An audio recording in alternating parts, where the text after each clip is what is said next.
Welcome back to our channel kung saan tinatalakay natin ang pinakamainit at pinakamahalagang development sa AFP modernization. Sa mga nakaraang taon, unti-unti nating nakikita ang malaking pagbabago sa direksyon ng defense strategy ng Pilipinas at ng mga bansa sa rehiyon.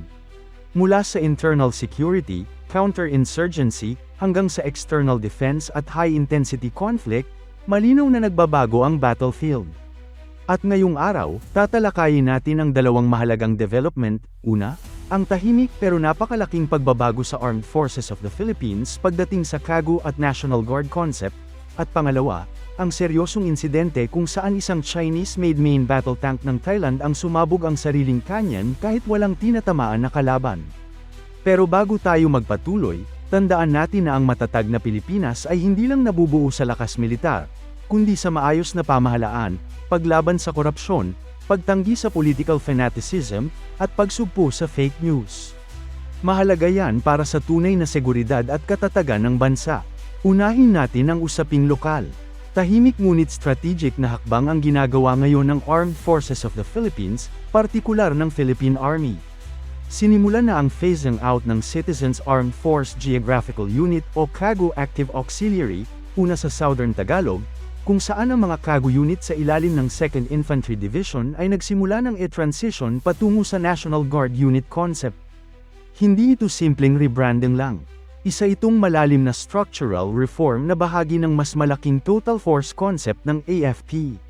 Sa ilalim ng konseptong ito, mas pinapalapit at pinapagsama ang active forces, reservists, at auxiliary units sa iisang unified system para mas maging epektibo ang operasyon, command and control, at mission readiness.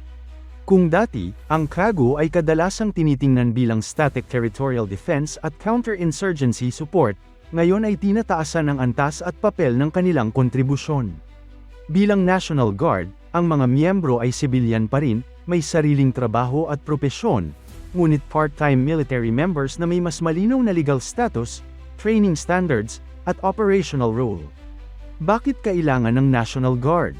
Isa sa mga pangunahing dahilan nito ay ang paglipat ng focus ng Philippine Army mula internal security patungo sa external defense. Dahil sa pagbagsak ng insurgency threat sa maraming rehiyon, hindi na praktikal na panatilihin ang full-time active army unit sa mga lugar na mababa na ang banta.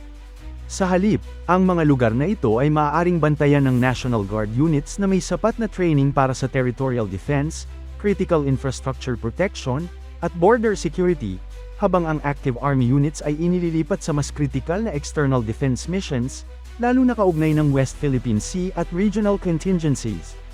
Bukod dito, ang National Guard ay may malaking papel sa peacetime missions, kabilang ang Humanitarian Assistance and Disaster Relief o HADR. Sa bansang madalas tamaan ng bagyo, lindol, at pagbaha tulad ng Pilipinas, napakahalaga ng isang organisadong force na mabilis ma-mobilize, lokal ang kaalaman, at may kakayahang tumugon agad sa krisis. Susunod ba ang ibang rehiyon? Batay sa kasalukuyang direksyon, inaasahan na susunod din ang iba pang rehiyon kung saan aktibo pa ang KAGU. Ang Southern Tagalog ay nagsisilbing pilot area, at kapag naging matagumpay ang transition, malaki ang tsansang ito ay e-expand nationwide. Makikita rin ang paghahandang ito sa mga malalaking military exercises gaya ng Balikatan, Salaknib, DAGIT pa, at iba pa, kung saan mas aktibong isinasama ang reservists. Hindi na sila basta tagamasid o ceremonial force. Sa halip, ina-integrate na sila sa planning, logistics, engineering, cyber, medical, at civil military operations.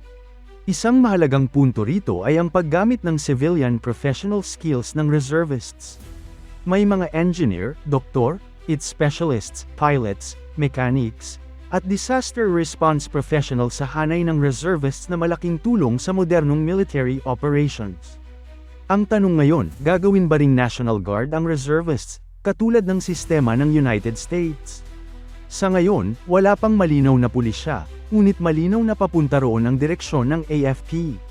Mula Pilipinas, tumawid naman tayo sa regional security.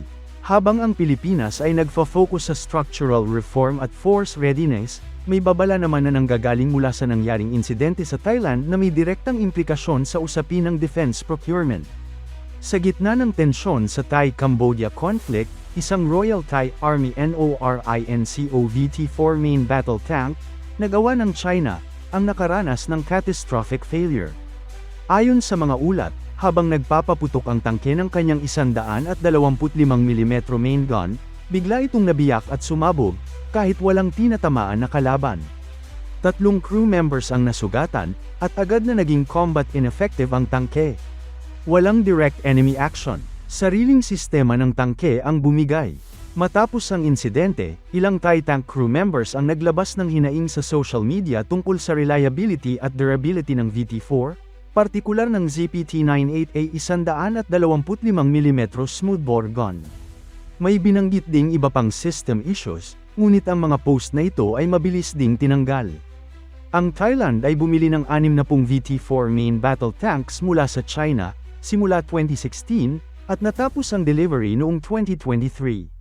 Layunin nitong palitan ang luma nilang American-made M48 at M60 tanks na ginagamit pa mula pa noong 1960s. Ang nakakabahala, sa kabila ng katandaan ng mga M48 at M60, wala pang naitalang kaso ng kanilang mga kanya na sumasabog habang nagpapaputok. Samantalang ang mas bagong Chinese-made tank ay agad nakaranas ng ganitong klase ng failure sa aktwal na combat scenario. Hindi isolated case ang concern na ito. Sa nakaraang mga taon, ilang bansa na rin ang nagpahayag ng pagdududa sa kalidad ng Chinese military equipment, mula armored vehicles, artillery, hanggang air defense systems. Isa ito sa mga dahilan kung bakit bumababa ang Chinese arms export sa international market. Ang Thailand ngayon ay tila natututo sa mahirap na paraan, na ang procurement decision ay hindi lang dapat base sa presyo o political alignment, kundi sa combat reliability, safety, at long-term sustainability. Para sa Pilipinas, mahalagang aral ito. Sa gitna ng modernization ng AFP, lalo na sa Army at Marine Corps, napakahalaga ng maingat na pagpili ng defense suppliers. Hindi sapat ang brochure specs o promises. Ang tunay na sukatan ay performance sa field.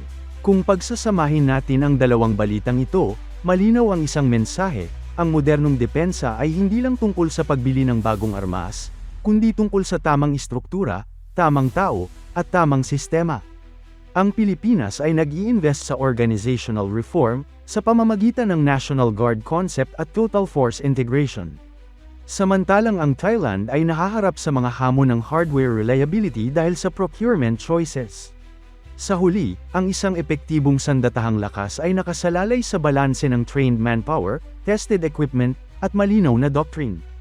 Habang ang AFP ay dahan-daang nagta-transition patungo sa external defense posture, ang mga ganitong development sa rehiyon ay nagsisilbing babala at gabay kung paano dapat ihanda ang bansa hindi lang para sa digmaan, kundi para sa kapayapaan, sakuna, at pambansang seguridad sa pangmatagalan. At dito nagtatapos ang ating malalimang diskusyon. Kung gusto ninyo ng mas detalyadong breakdown tungkol sa National Guard concept o sa regional defense procurement issues, huwag kalimutang mag-subscribe at i-share ang video na ito.